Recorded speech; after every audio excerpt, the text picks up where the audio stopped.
हाथरस हादसे को लेकर सीएम योगी फुल एक्शन में है। मुख्यमंत्री योगी आदित्यनाथ बुधवार को स्वयं हाथरस पहुंचे और यहां उन्होंने अधिकारियों से पूरे घटनाक्रम की जानकारी ली और फिर सीएम योगी सीधे हाथरस जिला अस्पताल पहुंच गए, जहां उन्होंने हादसे में घायल हुए लोगों का हालचाल जाना और डॉक्टरों को सभी घायलों के समुचित उपचार के निर्देश दिए। यही नहीं, बरसते पानी के बीच सीएम घटनास्थल पर पहुंचे, जहां उन्होंने अधिकारियों ने पूरी घटना का ब्यौरा दिया। उल्लेखनीय है कि मंगलवार को हाथरस के सिकंदराबाद में भोले बाबा के सत्संग कार्यक्रम में मची भगदड़ से सैकड़ों लोगों की जान चली गई थी। सीएम योगी ने तुरंत एक्शन लेते हुए 3 मंत्रियों की टीम और मुख्य सचिव व डीजीपी को तत्काल हाथरस के लिए रवाना किया था। यही नहीं, सीएम ने घटना की जांच के लिए एडिशनल डीजी आगरा और मंडलायुक्त अलीगढ़ को नियुक्त किया और 24 घंटे में रिपोर्ट सौंपने के निर्देश दिए। इसके अलावा सीएम ने मृतकों के परिजनों को 2-2 लाख रुपए और घायलों को 50-50 हजार रुपए की सहायता राशि देने का भी ऐलान किया। जो लोग हैं जिनसे आज मैंने बातचीत भी किया है,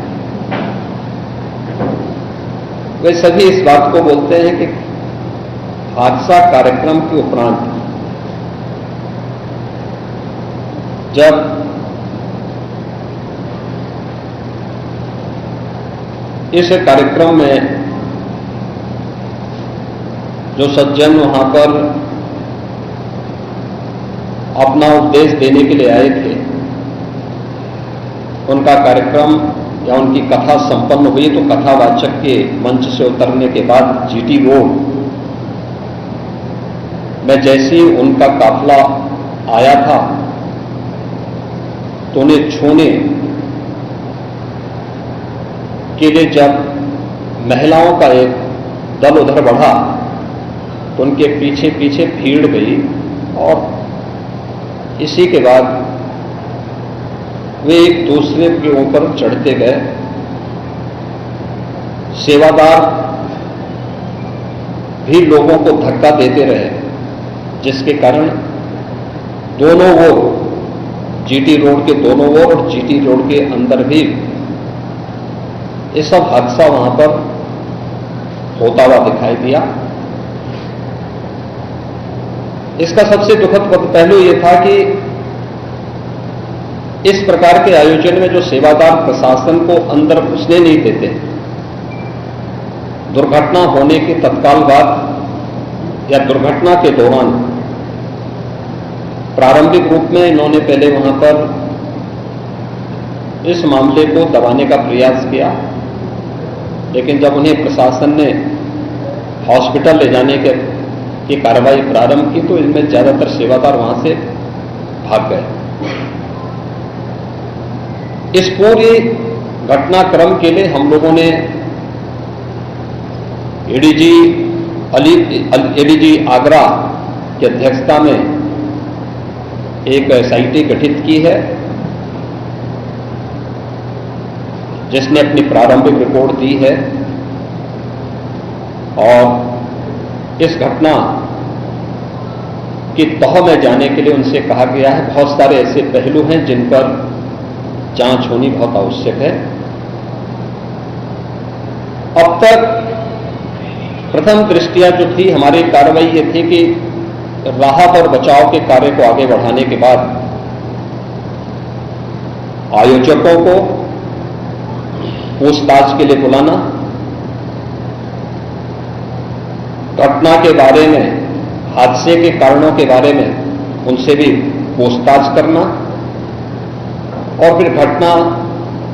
की लापरवाही और जिम्मेदारों की जवाबदेही भी इसके लिए तय करना, जिसके लिए पहले से ही एफआईआर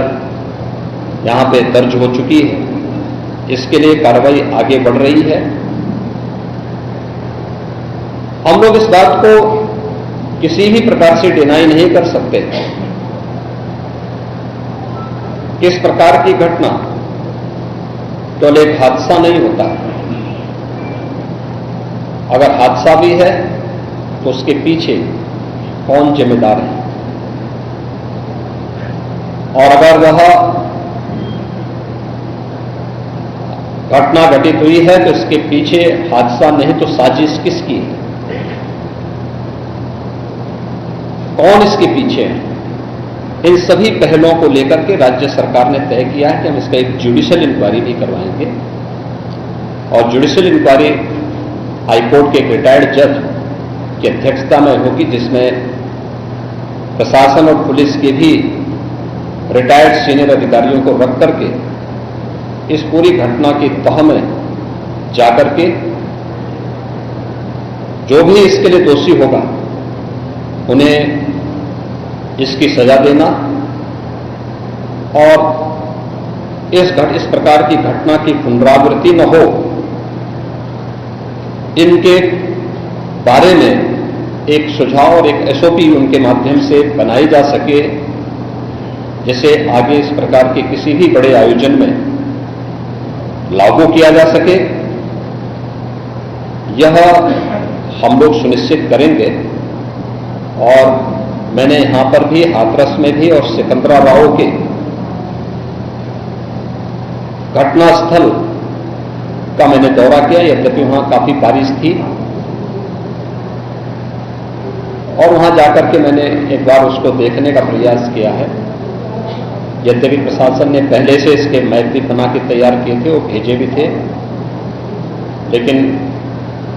हादसे के कारणों की प्रारंभिक व्यवस्था देखी जा सके इसको देखने के लिए वहां पर मैं स्वयं गया था और हमारे देखने के लिए वहां पर मैं स्वयं गया था और हमारे 3 मंत्री यहां पर कल से ही कैंप कर रहे थे। मुख्य सचिव और पुलिस महानिदेशक भी यहां पर कल से ही कैंप कर रहे हैं। सीनियर अधिकारीगण भी यहां पर पुलिस और प्रशासन के अधिकारीगण यहां पहले से ही कैंप करते हुए इस पूरी घटना के लिए जिम्मेदारों की जवाबदेही तय करने की भी दिशा में आगे कार्रवाई की जा रही है, जिसमें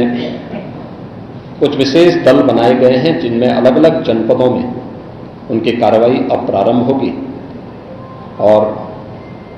प्रारंभिक जांच के बाद आगे की कार्रवाई को हम लोग आगे बढ़ाने का कार्य करेंगे। यह यहाँ की घटना के बारे में था और जुडिशल इंक्वायरी के बारे में आज ही इसके नोटिफिकेशन शासन के द्वारा भी जारी हो जाएगी।